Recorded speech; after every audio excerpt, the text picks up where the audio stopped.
Hello students, welcome back again. जैसा कि हम लोग पिछले क्लास में कर रहे थे साइंस के क्वेश्चंस को, जो Bihar school examination board matric exam 2022 के लिए जारी किए गए हैं। 20 क्वेश्चंस पिछले वीडियो में हमने कर लिया था। आज उसके आगे के क्वेश्चंस को देखते हैं। 21 नंबर क्वेश्चन, 21 नंबर क्वेश्चन है, देखिए इसको। प्राकृतिक चुनाव द्वारा जीवों का विकास कहलाता है। आंसर है इसमें मेंडलवाद, लामार्कवाद, डार्विनवाद और सूक्ष्म विकास। तो कौन सा इसमें सटीक उत्तर है? प्राकृतिक चुनाव द्वारा जीवों का विकास क्या कहलाता है? तो डार्विनवाद कहा जाता है। डार्विन ने दिया था इस सिद्धांत को, है ना। तो आपका आंसर सी हो गया, स। उसके बाद के अगला क्वेश्चन जो है उसको देखते हैं। नेक्स्ट क्वेश्चन, हरे पौधे कहलाते हैं उपभोक्ता, अपघटक, उत्पादक या इनमें से कोई नहीं। तो हरे पौधे जो हैं वो उत्पादक कहलाते हैं, प्रोड्यूस करते हैं किसी भी चीज को, है ना। 23 नंबर कह रहा है अंडोत्सर्ग का कारण है। अंडोत्सर्ग, इसको ओवुलेशन बोलते हैं। और इसके लिए पूछ रहा है कि यहाँ देखिए ऑप्शंस में आपको हार्मोन्स दिए हुए, LH ल्यूटिनाइजिंग हार्मोन होता है, बी में एस्ट्रोजन दिया हुआ है, सी में FSH दिया, फॉलिकल स्टिमुलेटिंग हार्मोन दिया हुआ है, और डी में इनमें से कोई नहीं। तो ओवुलेशन के लिए जो हार्मोन रिस्पॉन्सिबल होता है अंडोत्सर्ग के लिए वो ल्यूटिनाइजिंग हार्मोन होती है। LH में आप टिक करेंगे। उसके बाद देखते हैं अगला क्वेश्चन। अगला क्वेश्चन क्या है? लैंगरहैंस की दीपिकाएं कहाँ पाई जाती हैं? आपने नाम सुना है, ये लैंगरहैंस दीपिकाएं जो होती हैं अग्न्याशय में होती है। यहाँ देखिए सारे जल्दबाजी में आप गलत भी कर देंगे, अंडाशय है, अमाशय है, अग्न्याशय है, और से शुरू हो रहा है, लेकिन सारे जो वर्ड्स हैं वो डिफरेंट हैं। अंडाशय ओवरी होता है, अमाशय स्टमक, अग्न्याशय आपका पैनक्रियाज होता है, और ये ब्रेक किडनी। तो आंसर जो होगा लैंगरहैंस की दीपिकाएं आपकी अग्न्याशय में पाई जाती हैं। लैंगरहैंस की दीपिकाएं अग्न्याशय में पाई जाती हैं। ठीक है, चलिए उसके बाद देखते हैं अगला क्वेश्चन क्या है। Next question is thyroxine hormone के संश्लेषण में निम्नलिखित में से किसका होना आवश्यक है? थायरोक्सिन हार्मोन जो प्रोड्यूस होती है उसकी वजह से, इसके एब्सेंस की वजह से ग्वाइटर होता है, ये आपको पता है। तो पूछ रहा है यहाँ पे कि थायरोक्सिन हार्मोन के संश्लेषण में कौन इसमें से रिस्पॉन्सिबल है, किसका होना आवश्यक है? आयरन, मैग्नीज, क्लोरीन या आयोडीन? तो आंसर इसमें आपका आयोडीन हो जाएगा, डी आंसर हो जाएगा, है ना। चलिए उसके बाद अगला क्वेश्चन देखते हैं। नेक्स्ट क्वेश्चन इज निसल्स कणिकाएं, निसल्स ग्रैन्यूल्स कहाँ पाई जाती हैं? नेफ्रॉन में, न्यूक्लियस में, न्यूरॉन में, इनमें से कोई नहीं। तो स्ट्रक्चर याद कीजिए कैसा होता है नेफ्रॉन का। तो स्ट्रक्चर याद कीजिए न्यूरॉन का कैसा होता है ना। तो साइटोन बॉडी जो होती है वहां पे निसल्स ग्रेन्यूल्स पाई जाती है। आंसर इसमें आपका न्यूरॉन होगा। ठीक है ना, आंसर सी हो गया। चलिए उसके बाद अगला क्वेश्चन अब देखते हैं हम लोग। नेक्स्ट क्वेश्चन, मानव मस्तिष्क का वजन होता है। देखिए यहाँ पर जो ऑप्शंस दिए हुए हैं उसमें 1.5 to 2 kg दिया हुआ है, 0.5 to 1.5 kg दिया हुआ है, और अगले में 1.2 to 1.4 kg दिया हुआ, और डी में दे रहा है कि कोई नहीं। तो यहाँ पे ध्यान देंगे जो मस्तिष्क का वजन होता है वो 3 पाउंड होता है। ठीक है ना, अगर पाउंड में दिया रहता तो लिख सकते हैं यहाँ पे 3 पाउंड, लेकिन यहाँ पे केजी में दिया हुआ है ना। तो केजी में दिया हुआ है, तो देखिए ये जो होती है वजन वो 1400 ग्राम से लेकर के आपका 1500 ग्राम तक होती है। आंसर तो केजी में दिया हुआ है, तो इसमें से ऑप्शन जो है वो सी मैच कर रहा है इन बिटवीन दिस। तो आंसर सी हो जाएगा। ठीक है, ध्यान देंगे कि ग्राम में है कि पाउंड में है कि केजी में है, उसके अकॉर्डिंग आप क्वेश्चन का आंसर करेंगे। चलिए उसके बाद देखते हैं अगला क्वेश्चन। नेक्स्ट क्वेश्चन है, निकट दृष्टि दोष अथवा दूरदृष्टि दोष के निवारण हेतु प्रयुक्त लेंस द्वारा बना प्रतिबिंब होता है। किस तरह का प्रतिबिंब बनता है। तो चाहे वो निकट दृष्टि दोष हो या फिर दूर दृष्टि दोष हो, प्रतिबिंब कहाँ बनती है? रेटिना पे बनती है ना। तो जो रेटिना पे प्रतिबिंब बनती है वो कैसी होती है? तो आपका यहाँ पे ऑप्शंस ध्यान से देखिए, कौन सा हो जाएगा आंसर? इसमें आपका वास्तविक होगा और उल्टा होगा, जो रेटिना पे प्रतिबिंब बनती है। ठीक है, चलिए उसके बाद अगला क्वेश्चन देखते हैं। अगला क्वेश्चन है, साइड मिरर के रूप में निम्नलिखित में से कौन प्रयुक्त होता है? साइड मिरर के रूप में किसका हम प्रयोग करते हैं? ठीक है, तो यहाँ पे देखिए जो भी ऑप्शंस दिए हुए हैं, उत्तल है, अवतल है, दर्पण है, ये दोनों, और नीचे में फिर देखिए अवतल है और उत्तल, ये दोनों लेंस है। तो जो साइड मिरर होता है उसमें हम उत्तल दर्पण का प्रयोग करते हैं, तो आंसर ये हो जाएगा। उसके बाद और अगला क्वेश्चन देखते हैं। नेक्स्ट क्वेश्चन क्या है? नेक्स्ट क्वेश्चन इज, अवतल लेंस द्वारा प्राप्त प्रतिबिंब होता है। अवतल लेंस द्वारा हमें कैसा प्रतिबिंब प्राप्त होता है? वो आभासी होता है कि सीधा होता है कि उल्टा होता है या कोई नहीं होगा? तो अवतल दर्पण, अवतल लेंस द्वारा जो प्रतिबिंब हमें मिलती है वो आभासी होती है। ये आंसर हो जाएगा है। चलिए आगे बढ़ते हैं, नेक्स्ट क्वेश्चन पे चलते हैं। अगला क्वेश्चन देखिए, एसआई मात्रक पूछा जा रहा है, किसका? ऊर्जा का। तो देखिए ऊर्जा का एसआई मात्रक जो है कौन सा है? जूल है कि जूल प्रति सेकेंड है कि जूल प्रति सेकेंड स्क्वायर है, या इनमें से कोई नहीं? तो ऊर्जा का सही मात्रक जूल होता है ना। आंसर ए हो जाएगा। अब आगे देखते हैं अगला क्वेश्चन,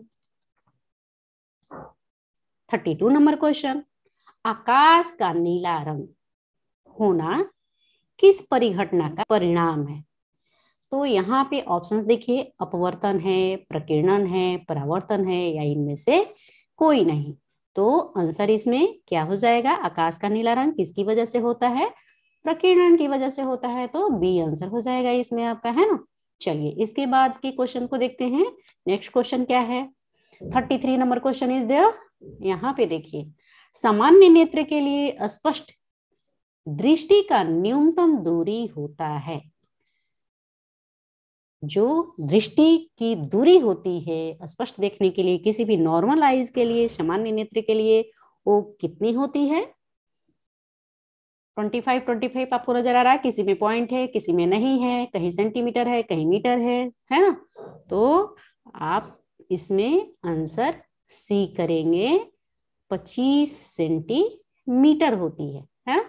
तो आंसर 33 का सी हो जाएगा इस तरह से। और अगले क्वेश्चंस को देखते हैं, क्या क्वेश्चन और गिवन है। देखिए अगला क्वेश्चन, किसी उत्तल लेंस का फोकसांतर 50 सेंटीमीटर है। ठीक है, क्या कह रहा है? फोकसांतर। तो आपको पता है फोकसांतर एफ है ना, ये कितना दिया हुआ है? 50 सेंटीमीटर दिया हुआ है। ठीक है, कितना दिया है? 50 सेंटीमीटर। और लेंस कैसा है? तो उत्तल लेंस है। उत्तल लेंस का फोकसांतर क्या होता है? प्लस होता है या माइनस होता है? तो प्लस होता है, आपको पता है ये चीज, है ना।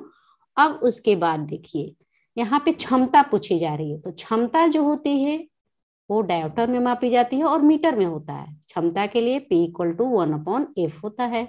P जो है पावर, पावर मीन्स क्षमता। ठीक है, तो ये जो फोकसांतर है वो सेंटीमीटर में होती है।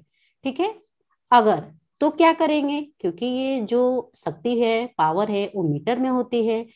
तो मीटर में होने के लिए, अब सेंटीमीटर गिवन है, तो पहले तो यहाँ पे हम इस तरह से कर देंगे 1/50। वैल्यू जो है प्लस में है उसको आगे भी देख लेंगे। और चूंकि ये सेंटीमीटर है तो सेंटीमीटर में है, तो इसको मीटर में अगर कन्वर्ट करना रहेगा तो क्या करेंगे?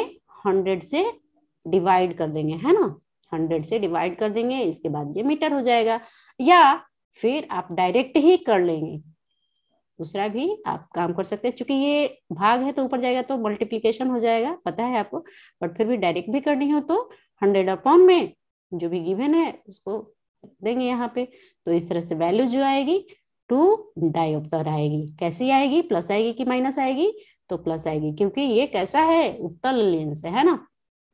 तो इस तरह से सेंटीमीटर को मीटर में कन्वर्ट कर देंगे 100 से डिवाइड करके, ये डिवीजन उलट जाएगा, ऊपर जाके मल्टीप्लाई हो जाएगा, 100/50 डायरेक्ट भी लिख सकते हैं, या फिर इसको इस तरह से लिख सकते हैं, जैसा आपको अच्छा लगेगा। आंसर इज 34 का कितना हो जाएगा, डी ऑप्शन आंसर सही होगा। ठीक है, समझ गए। तो चलिए अब अगला क्वेश्चन देखते हैं। अगला क्वेश्चन क्या दिया हुआ है, 35 नंबर क्वेश्चन कह रहा है कि एक प्रिज्म कितने सतहों से घिरा रहता है ना।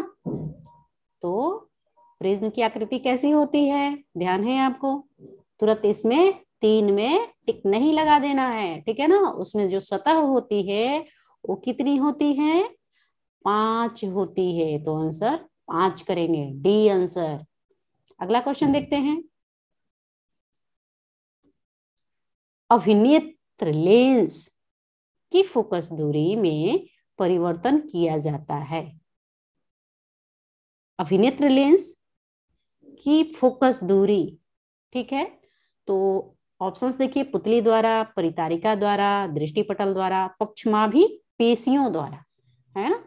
तो फोकस दूरी जो होती है बढ़ते घटते रहती है, एडजस्ट करा जाता है, किसकी वजह से, तो सिलियरी मसल्स की वजह से, और वो पक्षमाभी पेशियां कहलाती हैं। तो आंसर आपका डी हो जाएगा, पक्षमाभी कोशिकाओं द्वारा अभिनेत्रक लेंस की फोकस दूरी में परिवर्तन किया जाता है। अगला क्वेश्चन देखते हैं। अगला क्वेश्चन क्या है, नेक्स्ट क्वेश्चन, प्रकाश के परावर्तन के कितने नियम हैं। बहुत अच्छी तरह से आप जान रहे हैं प्रकाश परावर्तन के नियम कितने होते हैं। तो ऑप्शन इसमें जो भी है उसमें कौन सा हो जाएगा, बी हो जाएगा। 2 नियम होते हैं, है ना, प्रकाश परावर्तन के 2 नियम होते हैं। चलिए उसके बाद अगला क्वेश्चन देखते हैं। अगला क्वेश्चन क्या है, 38 नंबर क्वेश्चन, फोटोग्राफी कैमरा का अभिदृश्यक होता है। ठीक है, ध्यान से देखिए, फोटोग्राफी कैमरा जो होती है उसमें जो अभिदृश्यक लगा होता है वो कैसा होता है, उत्तल होता है, अवतल होता है लेंस, या फिर उत्तल दर्पण होता है, या अवतल दर्पण होता है। तो जो लेंस लगी होती है फोटोग्राफी में और जो अभिदृश्यक होता है उसमें उसमें उत्तल लेंस लगा होता है। तो आंसर ए हो जाएगा, अ हो जाएगा। ठीक है, चलिए उसके बाद का क्वेश्चन देखते हैं। 39 नंबर कह रहा है, यदि एक किरण अवतल दर्पण पर लंबवत आपतित हो तो परावर्तन के बाद किरण किस बिंदु से गुजरेगी। ध्यान दीजिए, क्वेश्चन को फिर से देखते हैं। कह रहा है कि दर्पण कैसा है, तो ये अवतल दर्पण है। ठीक है, लंबवत हो रही है आपतित किरण, यहाँ पे ये देखिए लंबवत आपतित हो रही हो, तो कह रहा है कि परावर्तन के बाद किरण किस बिंदु से गुजरेगी, है ना। तो देखिए यहाँ पर ऑप्शंस जो होगा, फोकस से होगा, या वक्रता केंद्र से होगा, या ध्रुव से होगा, या इनमें से किसी से नहीं।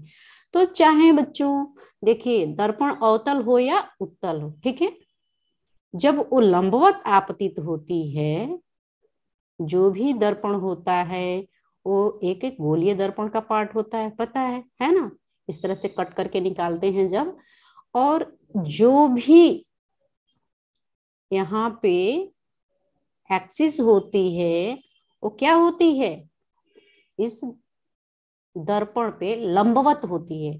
तो जब कोई किरण लंबवत आती है तो परावर्तन के बाद किस बिंदु से गुजरती है, तो इसमें आपका आंसर जो हो जाएगा वो बी हो जाएगा, वक्रता केंद्र से। ठीक है, यहाँ पर जो ये वक्रता केंद्र होता है, इस तरह से यहाँ पे कोई भी किरण आपतित हो रही है तो डायग्राम थोड़ा इधर उधर हो गया, मैं इसको फिर से करके यहाँ पे दिखा रही हूँ। ये आपका वक्रता केंद्र सी, और इस तरह से इससे होते हुए जब कोई भी किरण आपतित होती है तो उसी दिशा में ये परावर्तित भी हो जाती है, तो वक्रता केंद्र से परावर्तित होती है। ठीक है, अगला क्वेश्चन देखते हैं। अगला क्वेश्चन है, यदि एक प्रिज्म से एक वर्णी किरण, एक वर्णी मोनोक्रोमेटिक रे, है ना, गुजरे तो इसका नहीं होगा, क्या नहीं होगा, अपवर्तन, विचलन, वर्ण विक्षेपण, इनमें से कोई नहीं। तो आंसर जो होगा इसमें आपका वर्ण विक्षेपण हो जाएगा। वर्ण विक्षेपण आंसर इसका सही है। ठीक है, तो गाइस इस तरह से आज हमने 40 क्वेश्चंस कवर कर लिया। ठीक है, टोटल 80 क्वेश्चंस जो ऑब्जेक्टिव आपसे पूछे जाते हैं। पिछले वीडियो में हमने 20 क्वेश्चंस किया था और आज हमने आगे के 20 क्वेश्चंस कर लिए, 40 क्वेश्चंस कर लिए, जो कि बोर्ड द्वारा मॉडल पेपर जारी किया गया है विज्ञान विषय के लिए। अगले वीडियो में फिर इसके बाद के 20 क्वेश्चंस को हम लोग डिस्कस करेंगे। ठीक है, तो चलिए, all the best, good luck.